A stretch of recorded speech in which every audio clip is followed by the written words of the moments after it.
wearing a tricolor desert today. This is what we decided to wear. I have about 50 different uniforms. This is what we're rocking today. I'm wearing my Rocky C4T boots. Super ultra lightweight, nice and comfortable in there. I've had these for about 2 years and they still look really good for over 100 and some odd games of Airsoft in them. Rocking my helmet, OpsCore clone with an OpsCore cover right now. Out here in this AO today, there's a bunch of juniper trees and whatnot, and they'll scrape on your helmet as you're ducking down going through there, and it just echoes in there, where if brush hits this, it's not as loud. Rocking my skull mask right here with the nice little clips that come on here, so I can just go ahead and lock that all up.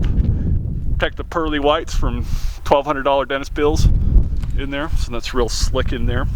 LBT kit here, small pouch for BBs, just an admin pouch for putting extra speed loaders, batteries, whatever else you need in the field. Extra pistol mag pouch here, deadlight for night fights. Hytera 508 radio, it's in a custom Eagle Industries Ranger green pouch here. And then I'm running a bone conducting headset, so it doesn't block my hearing channel in here, and it just bounces off of there, so I can hear everything going on, and I can still hear my guys talking to me in there, and the enemy can't hear me, so I don't give away my position. Of course, your nice cold steel training knife right there, and a custom Kydex piece, so you can get that quick knife kill on somebody when they're charging at you. I'm rocking an LBT custom quick release assault panel in here that they've made specifically for me. I've got my backpack on here, which is an AR backpack that they offer from LBT. Of course, I've got my ghillie all on there. That holds my air tank in there, as well as my 3 liters of water. Typically today I'm only carrying 1 liter in there.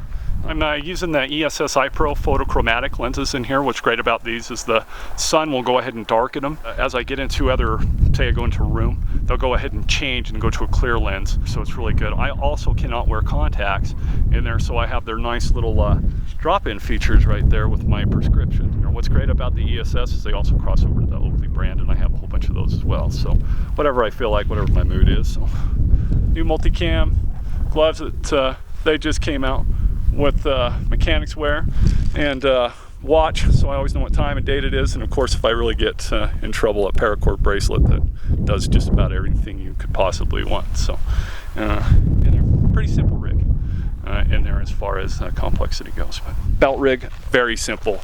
1 dump pouch, LBT mask gray. I'm rocking a BCS tactical ATAX Jones style belt.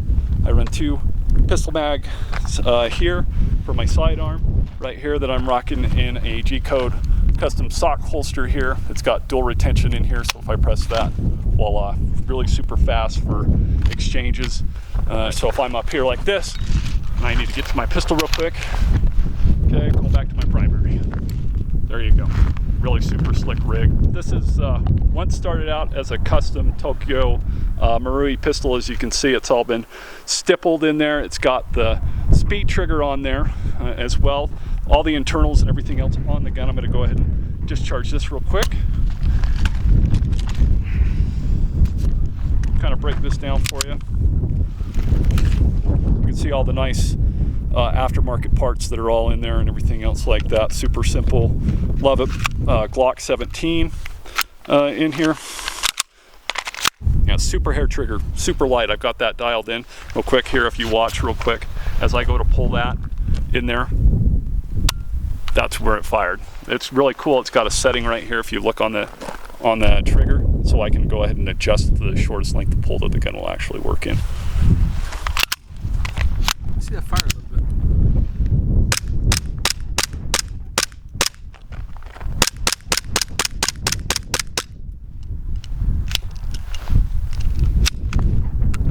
That's it.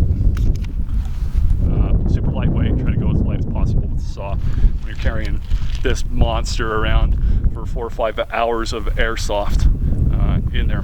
Just a really cool gun. It's one of the newer guns out on the market. It's Wolverine SMP in here. Stands for single moving part.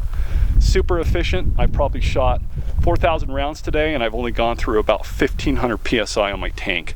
I'm running an amped airline regulator here. It's got dual disconnects on here, so I'm just gonna pop that out right now. So now I've got my airline all separated so I don't get a bunch of dirt in it or anything else like this. I'm gonna go ahead and take this out.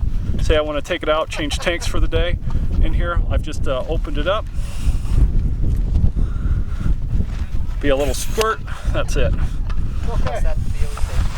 There we go. And today I used 2,500 PSI, roughly, maybe 2,000 PSI, and I shot 4,500 rounds today. Well, I'm going to go ahead and shoot it for you right here. That's with the mock on there, and this is without.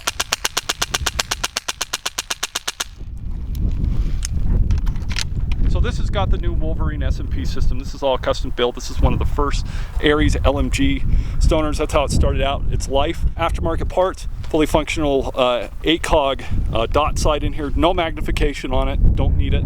It's got an aftermarket real steel Hogue pistol grips. As you can see, Rock River arms on there on this one. Real steel Vielter bipod. What's really cool about this bipod is it has a swivel action, so as I'm in a prone position, I can go ahead and sweep with the saw. The other thing that's really cool about it is I can fold it up like this if I'm in more of an assault mode like that, and then I can still have it without it being all in the way or everything else, or if I need it real quick, pull it down and ready to fight with the bipod.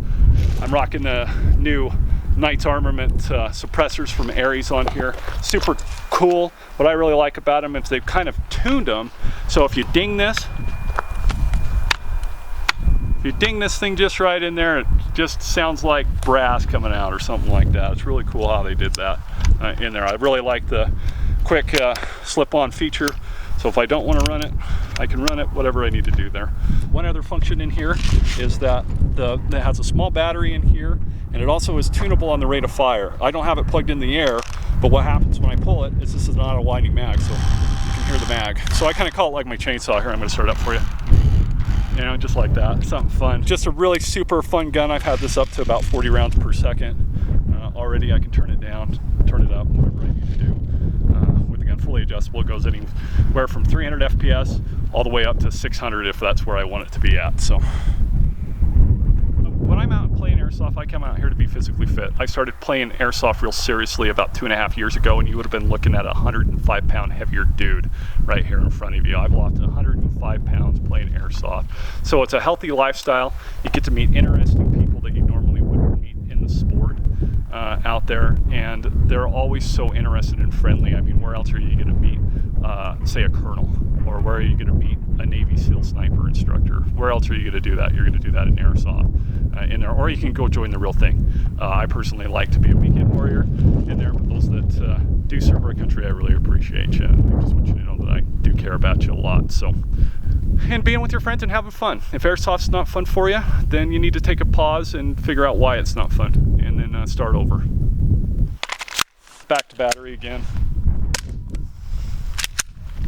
And that happens sometimes. Welcome to Airsoft. Love it. That's it.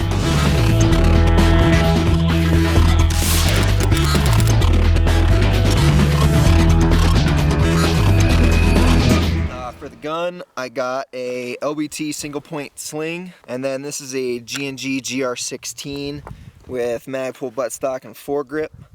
It shoots. This is the JG G36. Again, bought it at Tactical Airsoft Supply in Layton. It fires at about 300 feet per second.